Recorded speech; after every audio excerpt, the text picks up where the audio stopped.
이어서 같이 이제 이 영화를 좀 해부해보는 시간을 가져보도록 하겠습니다. 자리로 네 나와주세요. 큰 박수 부탁드리겠습니다.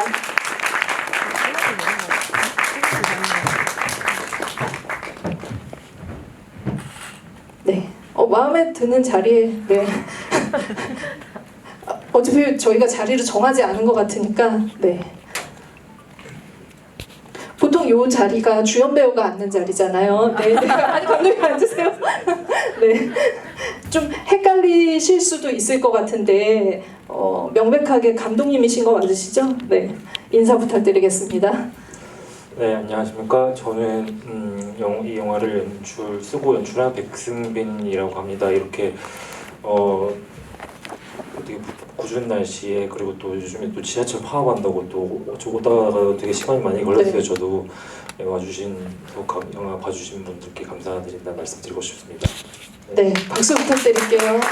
감독님 보통 비는 저기 그 원빈, 현빈 이렇게 전여빈 배우 이름에 들어가는 이름이잖아요.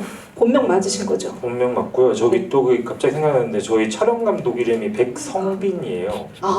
네네. 그래서 저는 이제 저기 또 영화 학교 같은 영화 학교 또 선후배 출신이다 보는데 저는 사실 잘 몰랐는데 이번 네. 작업하면서 이름 때문에 만나다기보다는 저희 백성빈 촬영 감독의 전전작이 죄 많은 소녀였어요. 연결고리가 있네요. 네. 또 전여빈 그리고 전여빈 배우. 처음 알게 됐습니다. 지금 네. 말씀하셔가지고. 쓰리빈 전여배우님 네. 나중에 한번 이 영화 어떻게 보셨는지 물어보는 시간이 오기를 바라면서 감독님 인사 들었습니다.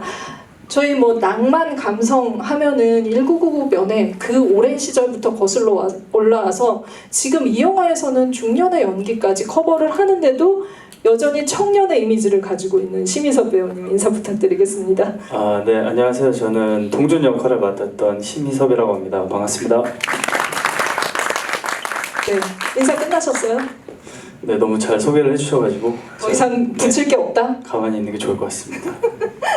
네, 너무 다채로운 모습을 이 작품에서 보여주셔서 오늘은 정말 할 말도 많을 것 같은데 미리 들어오기 전에 자기한테는 질문을 1개 반만 해달라. 그래서 저는 반 개만 할 거예요. 여러분들이 그 나머지를 채워주시면 될 것 같습니다.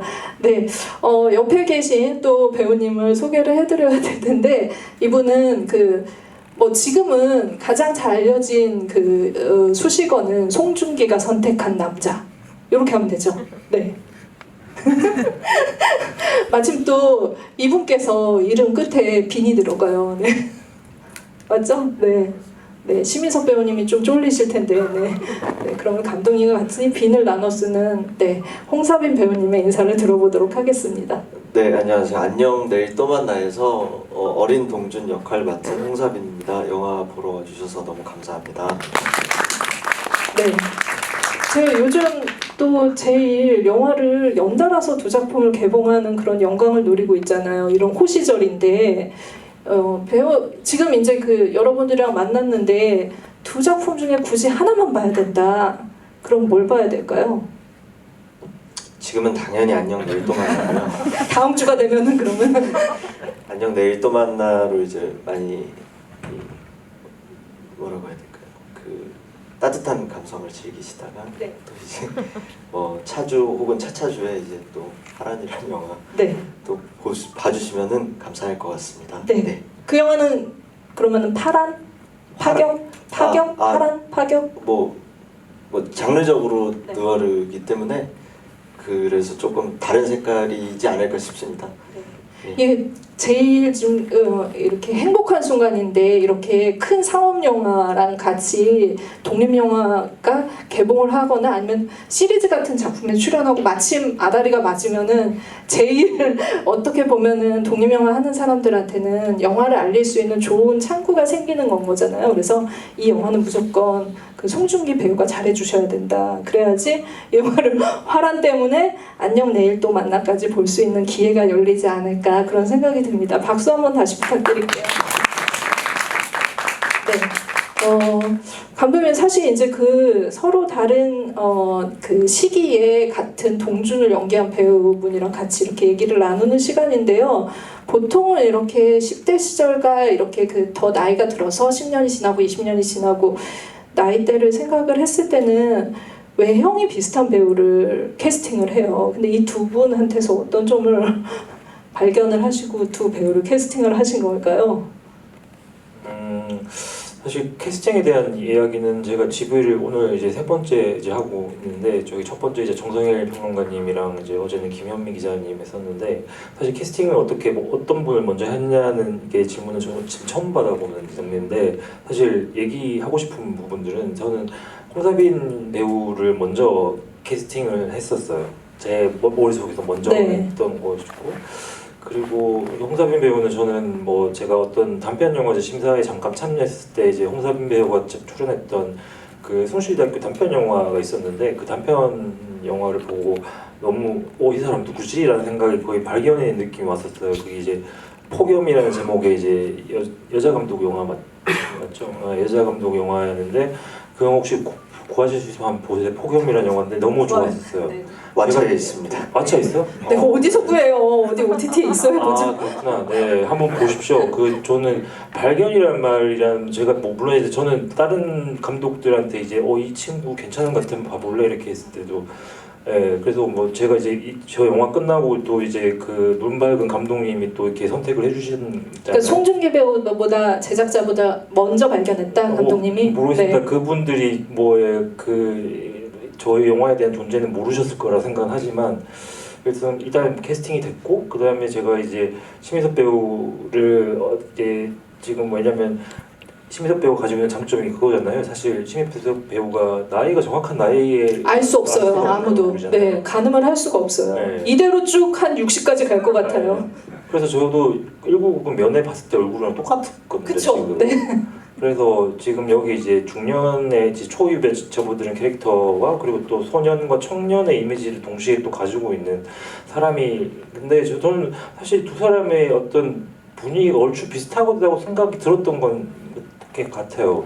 네. 지금 제가 지금 다음 달에 찍는 영화도 이제 이런 형태의 또 캐스팅이 지금 하고 있는 네. 중인데 그 느낌이라는 분위기라는 것들이 이제 항상 좀 있는 것 같아요. 사실 뭐 똑같아요. 또 뭔가 이 사람이 커서 이 사람이 됐다고 생각하면 사실 캐스팅의 조건이라는 게 너무 협소해지기 때문에 사실 그거보다는 조금 더 다른 형태로 캐스팅의 원칙을 가지고 가는 게 물론 모든 창작자들의 또 어떤 그런 부분이지 않을까 생각이 들어서 뭐 최대한 분위기를 맞추는 정도로만 생각했던 것 같습니다. 네, 그 홍사빈 배우님은 거의 발견처럼 뭔가 이렇게 뜨거운 게 왔고 심희섭 배우님은 그냥 분위기가 비슷해서. 아니요, 네. 심희섭 배우님은 홍사빈보다 훨씬 더 이제 경력도 있고 사실 저는 이제 물론 많은 분들이 아시겠지만 그 변호인의 윤중이 캐릭터는 그쵸, 거기서 뜨겁죠. 그 캐릭터뿐만 아니라 저도 개인적으로 사실 그 1999 면회 김태곤 감독이랑 친구다 보니까 일단은 내적인 어떤 뭐랄까 이제 그런 친밀함 같은 것들 그런 것들이 또 분명히 좀 작용을 했고 그 뒤에 그 최동 감독님 그 영화 뭐죠? 암살이었나 맞죠? 암살에서도 그렇고 잠깐 나오는 캐릭터지만 뭔가 그 캐릭터의 신뢰를 팍팍 오는 부분들이 그래서 뭐 여러 가지 그런 네. 그런 맥락으로 캐스팅이 됐던 네. 것 같습니다. 네. 긴 얘기를 돌아서 이 두 분은 별로 닮지 않았다. 그러나 감독의 어떤 이렇게 그 매의 눈으로 이분들의 내면까지 꿰뚫어보고 분위기를 생각을 해서 이 두 분을 캐스팅을 했다 이 얘기를 들었습니다. 심희섭 배우님 어떻게 생각하세요? 네. 일단 감독님 이게 솔직히 말씀드리자면 사실 저도 그렇고 애초에 1순위가 아니었던 제가 왜냐면 캐스팅 얘기하니까 흥미진진하네요. 그러니까. 갑자기 폭로전이 됐어. 네. 이게 제가 한번 감독님한테 물어봤을 거예요. 저를 왜냐면 나이대 이미지라고 생각했을 때 좀 더 성숙한 남자의 이미지가 저도 떠올랐었고 그랬는데 여차저차 제게 기회가 왔다는 걸 일단 감사드린다고 저는 말씀드렸던 것 같고 그 이유를 갑자기 떠오른 건데 이 제작 관련된 이제 영화사의 어떤 한 분께서 저를 좀 추천하셨던 게 아닌가 그분께서 저를 많이 푸시해 주셔서 거기에 영향을 받아서 제가 캐스팅 된 게 아닌가 감독님보다는 네. 글쎄요 뭐 아무튼 뭐 저는 근데 사실 고맙습니다 이 영화를 제가 이렇게 하게 된 게 만약에 제가 아니고서 다른 분이 하고 이 영화를 봤었더라도 저는 굉장히 깊게 젖어들었을 것 같은, 저랑은 책을 읽었을 때도 그렇고 많이 비슷하다는 느낌을 받았던 영화라, 그래서 저는 결과적으로 감사한 영화라고 생각합니다. 네, 사실 그 많은 분들이 그러니까 청년의 이미지로 기억을 하고 있고, 어떻게 보면 이제 그게 굉장히 수식이 되긴 하지만 진짜 이렇게 폭넓은 나이대를 연기하는 거에 대해서는 좀 욕심이 있으셨을 것 같아서 굉장히 좀 기회이자 어떻게 보면은 좀 약간 올인한 이런 느낌도 이번 영화에서 받을 수 있었거든요. 그 부분에 대한 좀 즐거움이 있었을 것 같아요. 네, 감독님께서도 그 얘기를 방금 해주신 질문처럼 하셨어요. 이제 아무래도 많은 부분에서 뭐 한번 한번 내가 이렇게 해볼 수 있는 기회가 주어졌다는 영화로서 의미가 있고, 배우로서도 그런 경험을, 한 영화는 하나지만 연기는 뭐 따지자면 여러 개의 영화를 제가 경험한 것 마냥 그런 경험할 수 있게 만들어준 것이죠. 그래서 저로서는 굉장히, 배우로서도 너무 행복하죠, 사실. 어떻게 네. 보면. 뭐 아마 이제 이 디테일들은 또 다시 말씀을 하시겠지만 제일 관건은 어떻게 심희섭을 나이 들어 보이게 만드냐, 이런 과제가 분명히 외형적인 어떤 부분 표현력에 있어서 있었다라는 생각이 들고요. 그래서 어떻게 보면 이 두 분은 영화 안에서 구조상 전혀 만날 수가 없는 사람들이에요. 그러니까 지금 같이 앉아있긴 하지만 거의 생명부지죠. 그러니까 어떻게 보면은 촬영 현장에서 한 번도 같이 작업을 안 한 배우일 수도 있는데 케미가 그래도 있어야 되잖아요. 어떤 부분에 있어서 영화를 보고 난 관객한테는 이 두 분이 가장 그 케미에 있어서 와닿는 어떤 감정선이 될 것 같다는 생각이 들어서 두 분이 앉아 있는데 오히려 영화랑 연결되는 느낌이 들거든요. 근데 현장에서 같이 만난 적은 없는 건 거죠? 홍석인 배우님이 네. 한 번 뵀습니다. 한 번 뵀는데 그때는 이제 같이 촬영을 한 건 아니시고 네, 촬영을 한 건 아니고 그 카페에서 이제 권영찬 배우가 대화를 하는 장면이 있는데 네.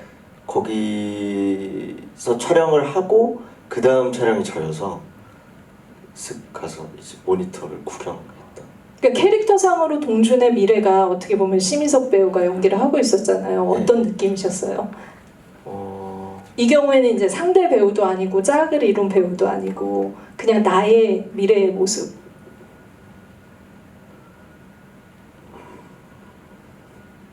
그렇게 생각을 안 해봤던 것 같은데 왜냐면은 권영찬 배우도 저랑 친하고 권지우 배우도 저랑 친하고 이제 심섭 선배님도 제가 이제 연기하는 역할에 성인 역할을 연기하시니까 그냥 꼭 봤던 것 같아요. 그냥 와 장면이 이렇게 보이는구나 하고 뭐 저한테 많이 막 끌어오거나 했던 네. 것 같지는 않고 제가 그냥 현장을 구경했습니다. 네, 구경꾼이셨다고 합니다. 두 분께 박수 한 번만 부탁드릴게요. 그러니까 아마 여러분은 이제 그 영화 보시고 궁금하셨을 분들 있으실 것 같은데 저는 이 영화 보면서 사실 그 모든 만약은 아프다 장강현 작가의 작품을 알라딘에서 찾아봤거든요. 주로 알라딘을 이용해서. 네. 근데 존재하지 않는 책이에요. 그런데 마치 존재하고 있는 것 같고 실제로 그 인물이 있을 것 같은 그런 기시감을 주는 그런 구조를 선택을 하셨어요. 이 소설가의 어떤 그러니까 동준한테는 이상적인 인물이기도 하고 이 영화의 구성을 하는 큰 얼개이기도 한데 감독님은 출발을 좀 소설에서 했다라는 생각이 들었거든요. 마치 원작이 있는 것처럼. 어떻게 영화를 좀 쓰게 되셨는지. 네. 저는 뭐 제 전작들을 뭐 보신 분들은 많이 안 계시겠지만 저는 궁극적으로는 이제 소설을 쓰고 싶어하는 사람이고 그리고 또 소설을 쓰게 만드는 되게 중요한 동기가 영화 작업을 하는 것이었어요. 그래서 제가 사회적인 감각이 되게 다른 어떤 저랑 또래의 다른 사람들이 지금 그런 사람들보다는 훨씬 더 감각이 떨어지는 사람들이라서 영화 작업을 하는 것이 어떤 좋은 소설을 쓰게 만드는 되게 큰 배경이 되지 않을까라는 거에 대해 기대가 있었기 때문에 제가 영화학교에 들어가서 이런저런 작업을 했고 그때 만들었던 영화들에 보면 대부분 다 글을 쓰는 친구들가 주인공이었어요. 예를 들면 뭐 지난 작업에서 강하늘 씨가 잠깐 나왔는데 그 강하늘 씨가 이제 제 캐릭터로 나왔었고 제 첫 번째 장편 영화의 장례식 멤버라는 이 캐릭터에도 이주승이라는 배우가 이제 그 첫 번째 작품이었는데 네. 그 주승 친구가 지금 이제 너무 유명해요. 나 혼자 산다 때문에. 저도 네, 보면 이주승이라고만 하면 다 알아요. 저도 그 가끔씩 보면서 제가 알고 있는 이주승이 맞나 싶을 정도로 왜냐면 제가 처음 만났을 때는 19살이었거든요. 이제 네. 이제 막 20살 넘어가는 시기였는데 아무튼 그 어떤 소설의 형태가 사실은 이 영화 속에 등장하는 안녕 내일 또 만나라는 책이 실제 존재하는 책이고 그 책 자체도 지금 이 영화의 어떤 기본 플롯과 얼추 맞는 이야기들이었고 또 그 책을 배경으로 해가지고 어떤 영화로 각색을 하면 어떤 영화를 만들고 싶냐라는 어떤 칼럼을 쓰게 하는 의뢰가 들어와서 예전에 그 칼럼을 영상자료원에서 한번 썼었는데 그때는 영화화에 대한 생각은 전혀 없었고 그냥 이렇게 만들면 어떨까 그래서 제 개인의 경험을 빗대서 이제 그 책을 이야기하는 동명의 소설을 이야기하는 칼럼이었는데 그 칼럼을 그 의뢰인이라는 영화 만들었던 손영성 감독님이 칼럼을 우연하게 보시고 시나리오를 한번 써보시면 어떻겠니 이렇게 해서 그럴까 그러면서 한번 썼는데 그게 이렇게 갑자기 뭐 이렇게 돼서 뭐 돼가지고 여기까지 온 상황이고 그래서 물론 이제 제가 당시에만 하더라도 좀 우울하고 뭔가 이런 기분이 되게 크게 작동하고 그것 때문에 힘들었던 시간을 보내고 있어서 그것들 제가 만약에 영어 학교에 안 들어왔으면 내가 무슨 일을 하고 있을까라는 생각을 되게 많이 하던 시기였던 것 같아요. 그래서 그런 이야기들이 이렇게 제 개인적인 경험과 픽션과 논픽션들이 막 혼재가 되어서 지금은 영화를 이렇게 보고 있으면 도대체 저한테 벌어졌던 일들이 뭐 어디까지가 진실이고 어디까지가 사실인지도 사실은 확신이 안 들 정도의 이야기로 지금 영화가 만들어진 것 같습니다. 네. 어떻게 보면은 좀 이제 그 나의 인생을 돌이켜 보고 싶은 동중과 그리고 글을 쓰면서 거기서 자신의 어떤 그 운명을 어떤 부분에 있어서 개척한 나가는 강연이 감독님에게 좀 섞여 있고 두 캐릭터로 나뉘어져 있다고도 볼 수 있겠네요. 뭐 그런 얘기이기도 한데 저는 이 사실 강현이라는 인물은 실제 존재하는 인물이었고 그리고 실제 저렇게 10대 시절에 헤어져서 그 뒤에 이제 소식을 모르는 하나의 또 상대 그 존재가 실제로는 있는 사람이고 저는 이제 어떻게 이런 여러 가지 우주를 건너서 결국에는 그 존재를 만나러 또는 해피엔딩을 만나러 가는 뭐 이런 이야기였으면 좋겠다.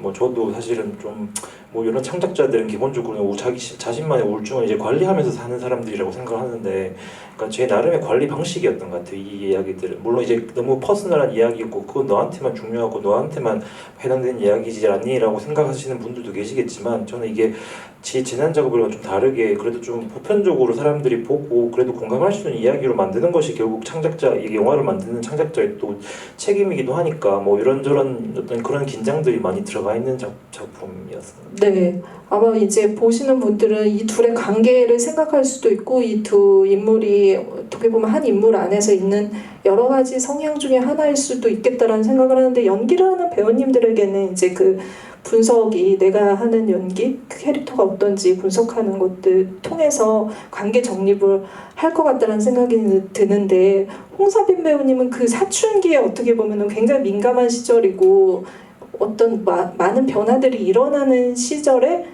윗집 남자, 그러니까 윗집 형을 같이 알아가면서 그 감정이 그냥 이상적인 이런 거에 머물지 않고 연애의 감정까지 가는 건 거잖아요. 그런 거를 표현하는 데 있어서 좀 고민도 있었을 것 같고 이 관계에 대해서 많은 생각도 하셨을 텐데, 그 10대 시절의 동준에 대해서 어떻게 생각을 했고 그 당시에 그 동준에게 있어서 강연이 어떤 인물이었는지. 연기를 함에 있어서는 사실 그 원래 제가 그냥 연기할 때도 왜 이런 생각을 잘 안 합니다. 이유를 따지거나 묻거나, 근데 그러면은 너무 큰 문제들이 항상 생겨서 어떤 대본이나 뭘 봤을 때는 개연성도 중요하고 뭐 다 여러 가지가 중요한데 그거보다 그냥 어떻게 보일까, 이 장면이 어땠으면 좋을까, 이게 사실은 제일 중요한 것 같아서 동준이 강연을 어떤 마음으로 대할까 정도로만 생각을 하고, 거기에서 갈래가 예를 들어서 오늘은 아주 친한 기분일 수도 있겠다, 아니면은 오늘은 되게 형이 밉다 정도의 큰 카테고리만 잡고 현장에서 그냥 나오는 게 최선이라고 생각을 해서 왜냐면 그 전에 불안하고 위태롭고 어떤 동준의 심리 같은 거는 사실 그런 게 그때 저한테 있다고 생각을 하셔서 감독님이 저를 뽑으셨다고 생각해요. 그때 만약에 같이 하게 된 이유가 있다면 그래서 그런 의심을 잘 안 합니다. 어떤 왜 그럴까 이유를 잘 안 찾아서 그래서 아까 맥락이랑 이어지는 것 같긴 네. 한데 되는 대로 최선을 다합니다 현장에서. 이게 되게 굉장히 동준이랑 닮은 모습인 것 같아요. 그런 연기 방식이나 아니면은 이제 이렇게 시나리오를 대하는 그리고 그걸 표현하는 방식이 근데 사실 그 부분을 감독님도 굉장히 노린 것 같거든요. 아까 처음에 이제 어떻게 이 둘이 어떤 닮은 점이 있냐라고 했을 때 오히려 분리하는 작업이 필요했을 것 같은데 그러니까 많은 멀티버스를 여행을 하면서 나를 되돌리고 싶고 성찰하는 동준보다는 10대의 동준은 오히려 굉장히 확신에 찬 인물이 아니었을까라는 생각이 들거든요. 치기 어리긴 하지만 그래서 10대의 동준을 감독님 좀 어떻게 표현하고 싶으셨는지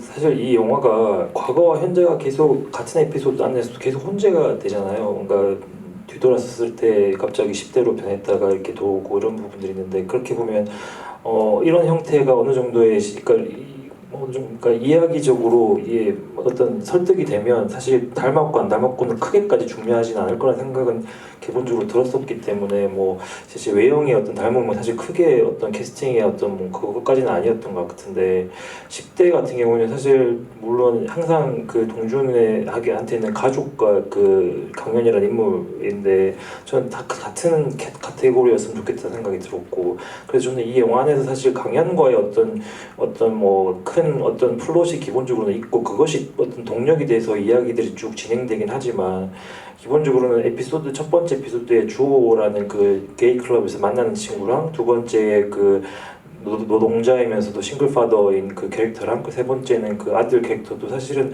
강연이라는 인물의 또 다른 모습이라고 생각이 들었거든요. 그러니까 그 자리에 강연 자리에 이제 그 가족들이 이렇게 하나하나씩 들어와서 어떤 형태는 약간의 좀 다른 가족처럼 또 구성이 될 것 같기도 하고 그리고 헤어졌던 가족이랑 다시 만나기도 하고 이런 부분들 통해서 결국에는 이 모든 것들이 결국에는 자기 과거에 그 어떤 자기한테 큰 어떤 뭐 후회나 아니면 회한의 감정을 심어주었던 사람을 만나러 가서 결국에는 어떻게든지 이한테 만나러 가는 게 저는 용기를 내는 과정이라고 생각이 들었어요. 그래서 첫 번째 에피소드에서는 여기 20대 캐릭터 같은 경우에는 제일 중요했거든. 신주엽 배우랑 홍서빈 배우가 같이 있을 때 충분히 두 사람이 서로가 서로에게 어떤 되게 우주이자 세계일 것 같은 그런 느낌을 최선을 다해서 보여주고 싶은 욕심이 있었고 지금 너무 신주엽 배우가 너무 뽀사시하게 나오는 그런 건 좀 그럴 수는 있는데 뭐 저는 그렇게 해야지 뭔가 첫사랑한테 대해주는 제 나름의 어떤 뭐랄까 최대한의 어떤 그런 최선이라고 생각이 들때 첫사랑한테는 그렇게 해줘야 되지 않나. 무조건 멋있어야 된다라는 생각에 저도 한 표를 던집니다. 근데 왜요? 그래야죠. 그래서 주엽 선배님이랑 촬영할 때는 네. 조명기가 많은데 제가 혼자 찍을 때는 조명기가 좀 많이 없어가지고 그런 이유였구나 하고 생각했습니다. 이제 그러니까 심희석 배우로 넘어오면서는 이제 강연을 어떻게 보면은 강연의 그림자가 있긴 하지만 온전히 없고 되돌리고 싶은 어떤 이제 과거가 있을 수도 있고 그걸 잊고 살 수도 있고 여러 가지 버전의 동준의 모습이 등장을 하게 되잖아요. 심희석 배우님 사실 이제 이 영화가 굉장히 어려운 과제라는 생각을 했어요. 비슷한 그러니까 보통은 이제 멀티버스로 가면 아예 이제 우리가 너무 명확하게 알 수 있을 정도로 확 바뀌는 어떤 설정을 하게 마련인데 이 영화는 그냥 미세한 차이예요. 그래서 이렇게도 살 수 있겠구나. 요 정도 변화가 있을 수도 있겠구나라는 생각이 들게 하는데 그런 SF적인 설정에 대해서 좀 어떻게 생각했는지 배우로서는 그 미묘함을 표현하기가 쉽지는 않았을 것 같거든요. 네, 아무래도 세 가지 이야기지만 그 안에서도 공통된 부분이 있었고 그게 캐릭터로서도 뿌리가 어쨌든 어린 동준이 되기 때문에 뭐 말씀하신 것처럼 큰 변화, 또 외적인 변화라기보다 내면에 집중을 하려고 노력했고, 그리고 그 각각의 에피소드에서 만나는 인물 관계에 대해서도 감독님께서도 그걸 많이 얘기를 해주셨어요. 첫 번째 에피소드에서 만나는 이제 학생, 그리고 이제 만학도 성일, 그리고 마지막에 아들, 이런 관계들에 좀 더 집중을 하면서, 그리고 강연은 사실은 그 각각의 이야기에서 그 인물보다 강연을 좀 덜 생각했던 것 같아요. 물론 이제 이어지는 과정이 그 세 가지 이야기이긴 하지만 뭐 그런 부분들에 집중하면서 연기를 했던 것 같습니다. 그래도 굉장히 폭발하는 지점들은 각 에피소드 어떻게 보면 각 시간대에 한 번씩 있다라는 게 다행이다라고 생각을 했고, 어떻게 보면 강연이 준 가르침이기도 하잖아요. 그렇게 한 번은 터뜨리고 살아야 된다고. 그 연기를 할 때 좀 다른 톤으로 하셨을 텐데, 예를 들면 아버지와 식사 자리에서 터진다거나, 아니면 이제 그 뭔가 이렇게 그 수업 시간에 학생들한테 한번 터진다거나, 이럴 때의 그런 감정의 고조, 그 장면들이 좀 생각이 난다면 촬영 때 어떠셨는지? 일단 첫 번째 에피소드에서 그 학생한테 이제 울분을 내쏟는 장면은 그때 이제 사민 씨가 모니터에 계셨던 거 기억나고, 글쎄요, 뭐 아무래도 그 첫 번째 인물은 많이 우울하다 보니까 그거에 맞춰서 제가 이 학생한테 그간 쌓였던 감정들을 내쏟아야겠다, 뭐 좀 더 단순했던 것 같아요. 막 크게 뭔가를 욕심도 안 냈던 것 같고, 아무래도 그런 이유는 이 영화가 그냥 가지고 있는 전체적인 느낌이 그랬어서 잔잔하고, 저에게는 그런 잔잔한 물결 위에서 그냥 작은 돌 하나가 떨어졌을 때 길게 울려 퍼지는 느낌의 울분이랄까? 네. 뭐 나머지 이어지는 두 번째, 세 번째에서도 뭐 좀 격렬하고 그런 느낌은 아니었던 걸로 기억하거든요. 네. 좀 근데 그 중에 가장 그래도 인상이 제게 지금 남아 있는 게 큰 건 누나와의 이제 아들과 만나고 나서 차 안에서 누나와 통화하면서 오해라는 장면. 네. 그 장면 같은 경우는 제가 이제 영화를 보면서도 조금 약간 손에 땀이 쥐어질 정도로 아직 감정이 좀 남아 있는 것 같고, 네, 그렇습니다. 네. 그러니까 감독님, 이게 그러니까 장르적으로는 SF의 그 형상을 띠고 있잖아요. 근데 진짜 그 장르의 SF라기보다는 그냥 풀이하자면 슬픔의 SF 같은 SF가 저는 처음에 시작할 때부터 이 이야기는 사이언스 픽션이라고 네. 스스로 정체화한 이야기라고 생각했고요.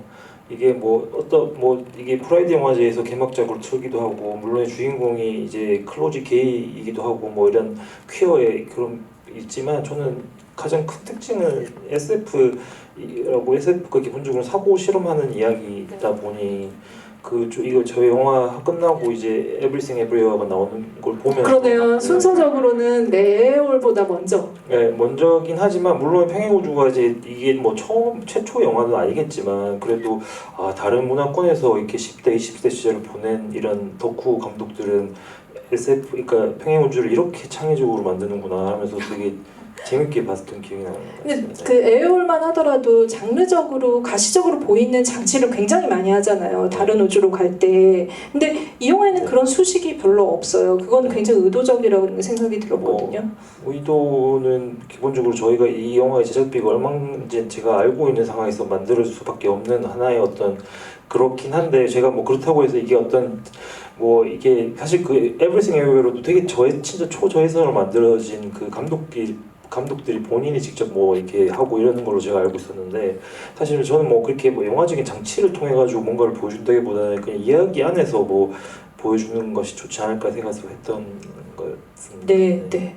알겠습니다. 이 어떻게 보면은 이제 그 멀티버스의 이런 것들이 위로의 장치가 됐다라는 생각이 들고, 이 안에는 뭐 더 많이 들어야 할 이야기들이 많이 있지만, 이 위로라는 그 영화 안에 인물들도 많이 있다는 생각이 들거든요. 어머니를 비롯해서. 근데 여러분들이 좀 이 영화에 대해서 어떤 궁금증을 가지고 있는지 먼저 좀 얘기를 더 들어보면서 이야기를 나눠보도록 할게요.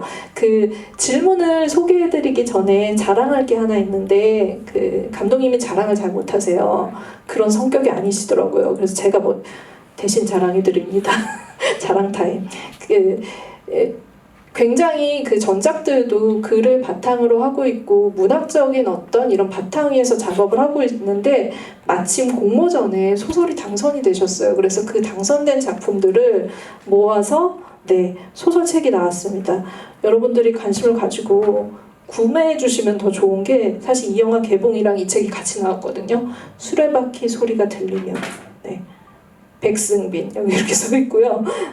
박수 한번 주세요. 이것도 언젠가 영화로 나오겠죠. 감독님이 이 영화로 만들었던 그런 재료가 아닐까 싶고 이걸 보여드린 이유가 자랑 플러스 홍보 플러스 그리고 질문 채택되신 분들 두 분께는 이 책을 드리도록 하겠습니다. 아직 따끈따끈해요. 갖고 싶으세요? 네, 알겠습니다. 따로 드릴게요, 제가. 그러면 질문을 좀 소개를 해보도록 하겠습니다. 이분은 질문이 아니고 그 백승민 감독님 지난 프라이드 영화제에서 너무 보고 싶었는데 이제 봐서 정말 기쁩니다. 되게 키워 서사에서 가족은 이제 나를 이해해줘의 대상이었는데 부모에 대한 고민과 다음 세대와의 접점에 이르기까지 인상 깊었습니다. 또 이분께서 고등학교 교사이고 게이입니다. 감사하게 잘 봤습니다라고 평을 남겨주셨어요. 박수 한번 관객분께 드릴게요. 감독님 좀 하실 말씀 있으시면 이 품평에 대해서. 아니 뭐 영화 속 등장인물이 얘기한 장면 같다는 느낌 들어서 또 다른 동중 같은. 사실 영화에는 보여지지 않는 에피소드의 주인공 같은 느낌이 들기도 하고 감사합니다. 관객분의 품평 감사하고요. 또 다른 질문 이어볼게요. TV 보는 무진님께서 심희섭 배우님께 질문을 주셨네요. 영화 잘 보셨습니다 하셨고요. 어떤 캐릭터가 제일 마음에 와닿았냐고 하셨어요. 이거는 배우님이 연기하신 캐릭터 말고 전체 통틀어서 한번 여쭤볼까요? 일단은 두 번째 서울에서 교수를 하는 동준 역할이 지기가 아무래도 성공한 것 같고 뭐 이제 그런 것도 있고요. 첫 번째, 세 번째에 비해서 좀 더 드러나는 성격의 소유자라는 생각이 아무래도 연기하면서 좀 더 잘 맞는 옷을 입었다. 그러니까 그런 사람을 제가 글쎄요, 좀 그때 누가 말씀을 해주셨는데 좀 비열한 모습, 얄궂은 모습의 어떤 맞아요. 얄미운 그런 교수 역할인데 저랑 잘 어울린다고 하셨거든요. 그래서 뭐 그런 면이 저한테 있나 봐요. 그래서 제가 첫 번째, 세 번째보다는 더 재밌었던 것 같고 세 번째는 사실 아버지란 역할이 제가 경험이 없기 때문에 그리고 또 특수한 상황이라 연기하는데 많이 힘들었거든요. 그래서 고민을 많이 남긴 세 번째였던 거고 첫 번째는 그 우울함에 너무 좀 집중하다 보니까 그런 것들에서 개인적으로 힘들었던 감정이 있어서 그런 거에 반해서 두 번째가 아무래도 저는 좀 좋았던 것 같습니다. 아버지 역할은 처음이신 거잖아요, 그죠? 있으셨어요? 아니요, 처음인 것 같아요. 알겠습니다.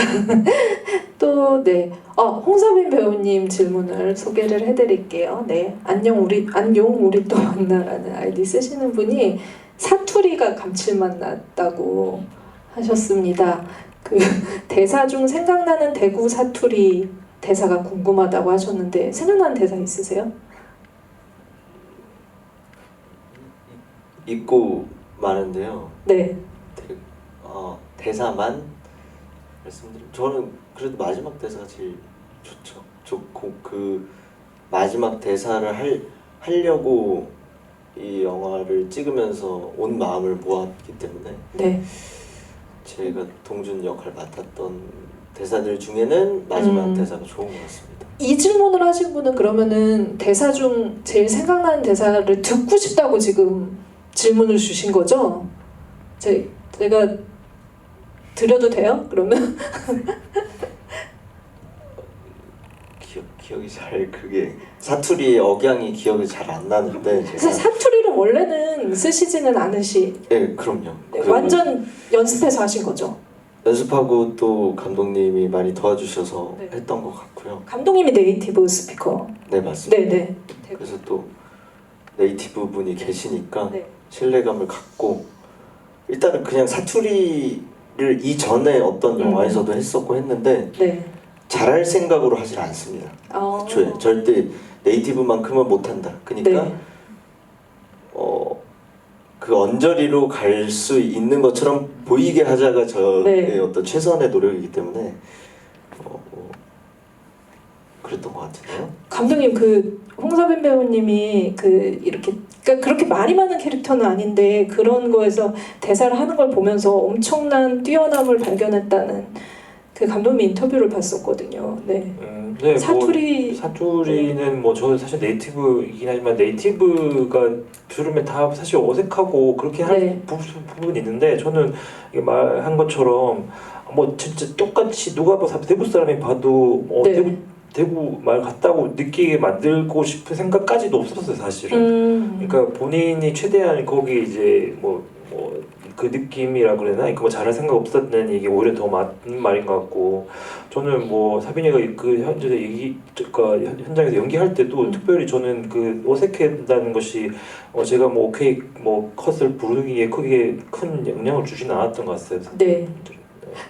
이 사투리 질문이 많아서 심희섭 배우님께도 이걸 그럼 좀 짚고 말이 나온 김에 짚고 나가죠. 네, 레이님께서 사투리가 심희섭 배우님 너무 자연스러우시다고 고향이 대구. 그냥 대구는 감독님 고향이 대구이긴 한데 네 배우님께 좀 네, 그거랑 이분께 네네 그 얘기 먼저 들어보죠. 네.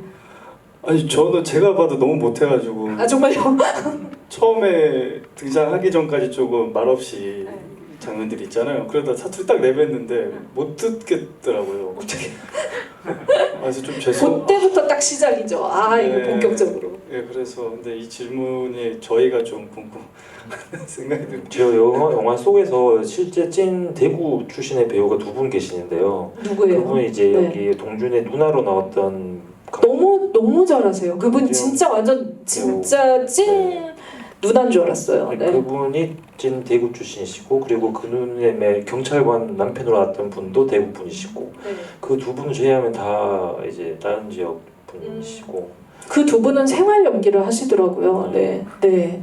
알겠습니다. 심희섭 배우님께 이어서 질문을 하나 퀴어 당사자 역할을 연극에 이어서 또 하셨는데 이 역할에 대해서 부담감은 없으셨는지라고 질문 주셨는데 그 부분도 답변 부탁드리겠습니다. 아 생각해보니까 저는 그랬네요. 제가 2016년도 히스토리 보이즈라는 연극에서 유태인이자 게이 역할을 했었는데 저는 부담이 전혀 없습니다. 물론 이제 어떤 배우로서 이미지를 생각한다면 고민을 해볼 지점들이 있긴 하지만 그렇다고 해서 그게 중요한 게 아니라는 생각을 애초에 가지고 있는 것 같고요. 앞으로도 글쎄요, 어떤 물음이신지 충분히 알겠으나 저는 전혀 없습니다. 오히려 새롭고 더 특이한 걸 해보고 싶다는 생각이 들고 좋습니다. 저는 안 해본 걸 해보는 게 안 가본 식당을 가보는 것도 좋아하고 네 그렇습니다. 네, 다양한 역할에 열려있다라는 말씀을 해주셨습니다. 아마 이제 이 사투리 설정이 이 지역의 그 배경의 설정과도 연결이 되어 있어서 이 부분에 대한 질문들도 있으신 것 같은데 궁금이님께서 감독님께 이 영화 속 배경이 서울, 부산, 대구고 시대적 배경은 1995년 그리고 2020년인데 특정 지역과 연도를 설정하신 이유가 있을까요? 라고 말씀 주셨습니다. 뭐 사실 어떤 그 창작자들이 기본적으로 이제 저는 뭐 어디 가서 똑같은 얘기를 하는데 저는 두 종류의 창작자가 있다고 생각해요. 첫 번째 창작자는 자기 자신의 어떤 깊은 우물에서 이제 물을 길어다 쓰듯이 작업하는 사람이 있고 자기 자신은 전혀 내비치지 않는 창작자가 크게 두 가지가 있다고 생각하는데 저는 어쩔 수 없이 첫 전자인 사람이고 네. 그러다 보니 이제 제가 최대한 제 경험에서 뭔가 기를 수 있는 것들이 뭘까를 항상 생각하면서 시작하다 보니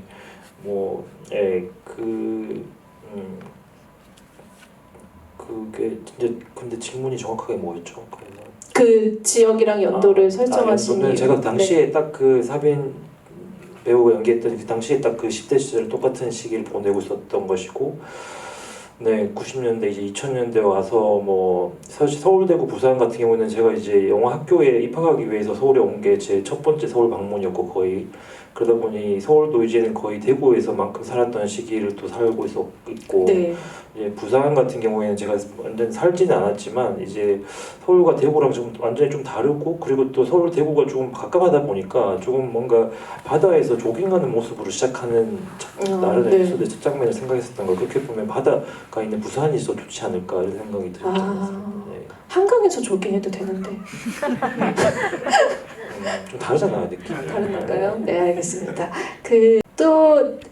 아마 이제 이게 그러니까는 클로즈 게이 아까 감독님을 말씀하시기도 하셨는데 이 부분에 대한 소수자로서의 어떤 고민, 그런 외로움, 고독 그리고 이제 그 갑갑함 같은 것들이 이 캐릭터의 시간 여행을 통해서 결국에는 위로가 되지 않나 표현하고 그걸 위로해주는 방식이 된다라는 생각을 해요. 이 영화의 관계성이나 캐릭터들도 그 부분에 있어서 많은 것들을 주고 있는데 이 부분에 대한 질문도 좀 나눠보도록 하겠습니다.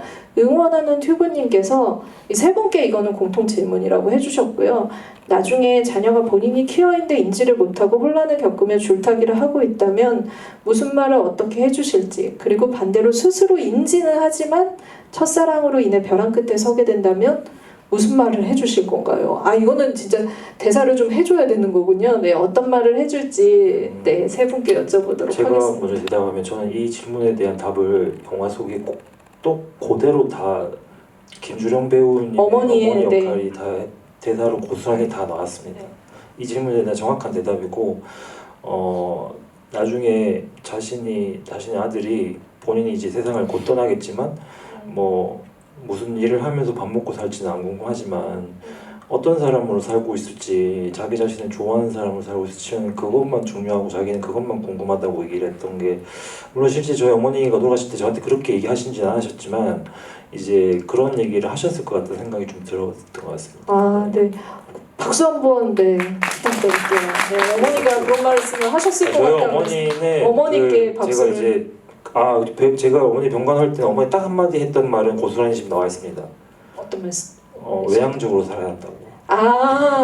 감독님 너무 아이 성향이어가지고 또 MBTI 질문 얘기. MBTI 2로 가라. 약간. 아니 어제도 김현민 기자님이 저보고 계속 아이냐고 뭐 이렇게 물어보셨어요. 그래서 명백한 어쩔 수 없는 트리플 아이죠. I 같은 건 거죠? 완전 극내향성입니다. 네. 그러니까 사실은 병원 장면과 어머니가 이 영화에서 정말 너무너무 거대한 어떤 빛과 같은 그런 존재라는 생각을 하거든요. 말기암 환자이고 어떻게 보면은 그 생을 마감하는 순간에서도 그리고 그 공간이 자기가 케어를 받아야 되는 병원임에도 불구하고 가장 많은 위로를 주는 어떤 상담을 해주는 그런 공간이어서 그 공간이 이 영화의 거의 절반이라고 해도 저는 과언이 아닐 것 같고 다른 시대를 가면서도 계속 그 빛이 같이 가고 있다는 생각이 들어서 그래서 제가 아마 이제 감독님이나 어머니에게 관객분들이 박수를 주셔도 좋겠다는 생각이 들었습니다. 김주령 배우님의 연기도 너무 인상적이었다는 생각이 들고 오늘 아까 무슨 TV 프로그램에 나오시던데요. 네, 재방송인지 김주령 배우님이 생각이 났습니다. 두 분께도 또 차례로 어떤 말을 해주고 싶은지 이야기를 이어서 들어보도록 하겠습니다. 네, 일단 감독님께서 말씀하신 게 저도 동감이 돼요. 인물 동준이가 영화 안에서 만나는 사람들과 나눴던 대화들 그리고 사건들로 그리고 그게 어떻게 마무리가 되는지 그 과정을 같이 공유했으면 좋겠어요. 제가 자녀가 만약에 그런 상황을 겪고 있다면 첫 번째 주호의 어떤 마지막 음성 메시지가 그 메시지를 들었을 때 동준이 어떤 생각을 했을지 그리고 그 뒤에 어떻게 살아갔을지를 상상해 보는 것. 두 번째에서 그 박성일 분과 짬뽕집에서 옆에 영지가 누워 있는 그 중국집에서 나눴던 대화들 그리고 들었던 이야기들 그분의 경험과 그리고 지금 나 이런 것들로 인해서 또 나중에 어떻게 살아갔을지 좀 다른 상황이고 다른 이야기일 수도 있지만 앞으로 어떻게 살아갈지는 서로 공통된다고 생각해요. 첫 번째, 두 번째 이야기. 세 번째는 사실 제가 좀 감히 말씀드리기가 힘든 것 같아요. 저는 너무 어려운 부분입니다. 그래서 제가 개인적으로 제 자녀에게 어떤 얘기를 해줄 수 있을지 보다 제가 어렴풋이 짐작했을 때 이렇지 않을까를 한번 조심스럽게 건네는 것. 네, 그게 이 영화가 될지 않을까 싶습니다. 그 주호는 어떻게 보면은 그 또 다른 그 나이대로 나타난 강연 같다라는 생각이 좀 들었거든요. 동준한테. 어쨌든 그 아직 그 해줄 말들을 계속 생각해야 될 것 같은 그저 이 영화를 계기로 그런 생각도 듭니다. 홍사민 배우님께도 말씀 들어볼게요. 자녀가 생긴다면 부터 시작해야 될 것 같은데 네. 최근에 제가 찍는 드라마에서 자녀가 생겼습니다. 진짜요? 그래서 아, 네. 굉장히 지금 박수 치셨어요? 저도 당황하고 있는데 지금, 등남인가요? 예, 등남인지 등년지 이제 대본이 다음 게 안 나와서 잘 모르겠지만 그래서 지금 지금 그거에 이입을 해서 한번 생각을 해보면 만약에 그런 고민을 겪고 힘들어하고 그러면은 저는 얘기를 많이 해봐야 될 것 같다는 생각밖에 없는 것 같아요. 왜냐면은 학교에 가서 어려움을 겪을 수도 있고 아니면은 친구들이랑 어려움을 겪을 수도 있는데 제가 같이 겪어줄 수 있는 어려움이 있고 같이 못 겪는 어려움이 있으니까 같이 겪을 수 있는 어려움을 같이 겪으려고 노력을 할 것 같고 근데 그런 마음은 있어요. 만약에 그 친구가 내가 좀 남들하고 다른가? 라고 하면은 아닌 것 같다. 그냥 죽을 때까지 누굴 좋아할지 모르는 것 같은데 그게 왜 이상한 거지? 라고 정도 말하고 이 영화를 같이 보자. 아빠가 옛날에 찍은 영화인데 이걸 예시로 보여준다. 네네. 되게 좋은 방법이네요. 만약에 그때 어떻게 저희 영화가 나중에 어떻게 나올지 모르겠지만 영상자료원에 가서 같이 손을 잡고 영화를 보면서 또 많은 얘기를 나누지 않을까 싶습니다. OTT에 있지 않을까 그때는. 네. 네. 오히려 그 자식이 러닝 타임이 너무 길다고 거부할 수도 있어요. 그래요? 그러면은 1막 2막을 나눠서 엄마 보여준다. 여튼 네. 최선을 다해서 얘기를 들어주지 않을까요? 네, 알겠습니다. 뭐 미래에 아이에게 전하는 메시지까지 이상하게 영상 편지 같은 분위기가 형성이 되긴 했는데 여러분들이 이 영화를 통해서 전하고 싶은 이야기가 어떻게 보면 지금 대답 속에 녹아있지 않나 싶습니다. 영화의 전체적인 어떤 이 구성을 하는 데 있어서 소설이 굉장히 중요한 모티브고 이 영화 안에서 끊임없이 인물들이 책을 언급을 하거나 들고 있거나 그 책 안에 들어가 보고 싶게 만드는 그런 구성이지만 저는 굉장히 와닿았던 건 이미지적인 거였던 것 같아요. 그 강연이 처음 이제 그 담벼락 위에 서서 걸어갈 때부터 균형을 맞추려고 그 강연도 센 척하지만 사실 굉장히 어떻게 보면은 풍파 안에서 자기 길을 개척해야 되는 인물이었고 그 줄을 탄 남자처럼 쓰러지지 않고 균형감을 찾으려고 노력하는 그 이미지가 생각이 나는데 그런 부분들이 여러분들에게 어떤 좀 위로를 주셨으면 좋을 것 같다는 어떤 똑같은 상황이 아니더라도 이 영화를 통해서 위로를 받고 OTT로 가기 전에 극장에서 일단은 많이 봐주셨으면 좋겠다라는 생각이 듭니다. 마지막으로 여러분들께 그 영화 이제 그 많이들 더 보시라고 좀 한마디 이야기를 남기면서 끝내면 좋을 것 같은데요. 네, 감독님부터. 네. 네, 3년 정도 걸려서 이제 물론 코로나 시국을 같이 겪긴 했는데 이제 자막에 이제 2020년 뭐 서울, 대구, 부산 이렇게 뜨잖아요. 그게 보면 중간에 2년이라는 공백이 이제 생긴 것도 이제 그동안 뭐 영화 속의 등장 인물들도 어떻게 그 영화 바깥에서 또 삶을 또 살았을 것 같고 2년 동안, 그리고 저도 그 사이에 이 영화를 만들었던 저와 지금의 또 저랑은 조금 다른 지금 고민을 하고 있는 부분들도 있지만 공통적으로 저는 다른 삶의 가능성, 다른 삶은 얼마든지 가능하고 그 가능성을 꿈꾸는 것은 물론 좀 용기가 필요한 일이긴 하지만 결국에는 그것이 다 해피엔딩으로 간다는 것에 대한 이야기를 들려주고 싶었던 거였습니다. 그래서 지난 제 작업과는 다르게 조금 되게 어떻게 보면 희망차고 좀 긍정적인 이야기를 하려 이야기이긴 한데, 물론 저도 지금은 이제 그런 이야기들을 많이 하고 싶고, 지금은 저는 영화를 보면서 눈물 나고 이런 식의 어떤 감정적인 리액션을 만들어내는 작업들을 더 많이 하고 싶은 생각이에요. 이제 왜냐하면 지난 작업들은 도대체 감상이 어떤 감상인지 스스로도 모르겠다고 이게 하는 이제 제 가족 친구들이 보면 그렇게 얘기를 하거든요. 뭐라고 많이 하셨군요. 무슨 네. 어떤 감상인지 잘 몰라서 뭐 오히려 저한테 얘기를 잘 안 하는데, 이번 작업을 보면서는 영화 잘 봤다, 눈물 났다 이렇게 얘기하면 저는 되게 행복했던 것 같습니다. 그러니까 여러분들도 지금 이제 영화 볼 수 있는 시간이 얼만큼 많이 있을진 잘 모르겠지만 좋으셨다면 조금 저기 어디 뭐 가게 이게 막 풍선 막 이렇게 하는 네. 것처럼 이렇게 좋았다고 이게 이런 식으로 많이 광고해 주셨으면 네. 네. 네. 즉각적인 감정을 여러분들이 표현할 수 있는 모든 것에 표현을 해주시는 게 감독님의 다음 그런 거 있잖아요. 작품을 이제 만드는. 뭐 나만 좋아하는 뭐 나만 아는 뭐 이런 거 있잖아요. 그러면 안 되는 그런 거죠. 안 되는 거잖아요. 네, 그래서 네. 요즘에 나만 알시지 마시고 네. 좀 광고 많이 네. 해주셨으면 네. 저희가 이제 저뿐만 아니라 여기 배우들도 훨씬 더 다른 기회를 많이 얻을 수 네. 있지 않을까 이런 생각이 들어요. 네, 알겠습니다. 그러면은 박수준 감독님께 부탁드리고 박수 치신 분들은 꼭 이 영화의 그 감정에 대해서 공감하고 알려주셨으면 좋을 것 같고요. 송중기 배우님한테 좀 보라고 좀 해주셔야 될 것 같은데 어떻게 하셨나요? 안 했네. 네. 네. 그러면 그거를 홍사빈 배우님에게는 부탁을 좀 드리고 먼저 그러면은 마침 말 나온 김에 작업하는 동안도 그렇고 보는 동안도 그렇고 이러저러 마음에 여러 단어들이 많이 새겨졌던 영화거든요. 그래서 영화 보시고 많은 분들이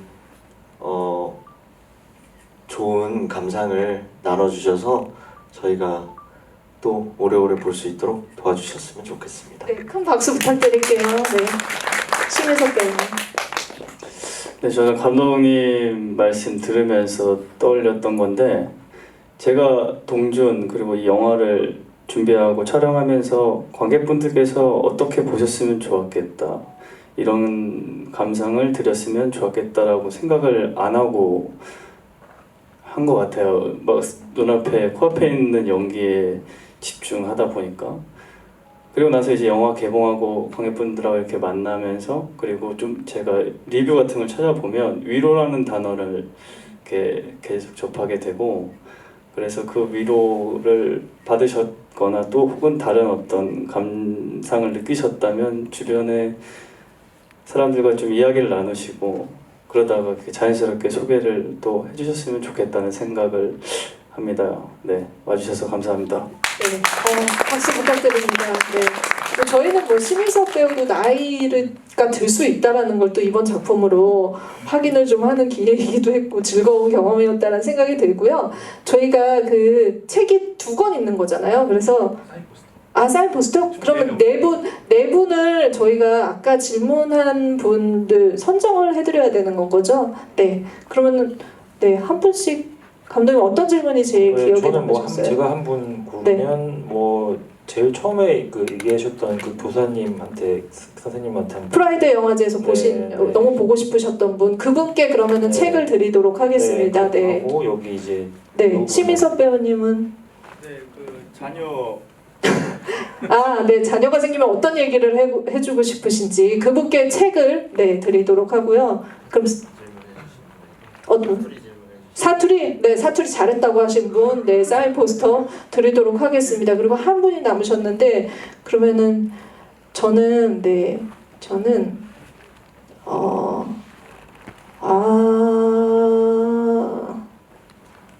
저는 질문이 시간 관계상 소개를 못 해드렸던 분께 드리도록 할게요. 그 심희섭 배우님의 그 얼굴 표정 포스터에 대해서 질문해주신 분이 있는데 제가 아차상으로 그럼 이분께 네 번째 그 포스터를 드리도록 하겠습니다. 토요일인데 남은 시간도 잘 보내시길 바라고요. 끝까지 같이 함께 해주셔서 감사합니다.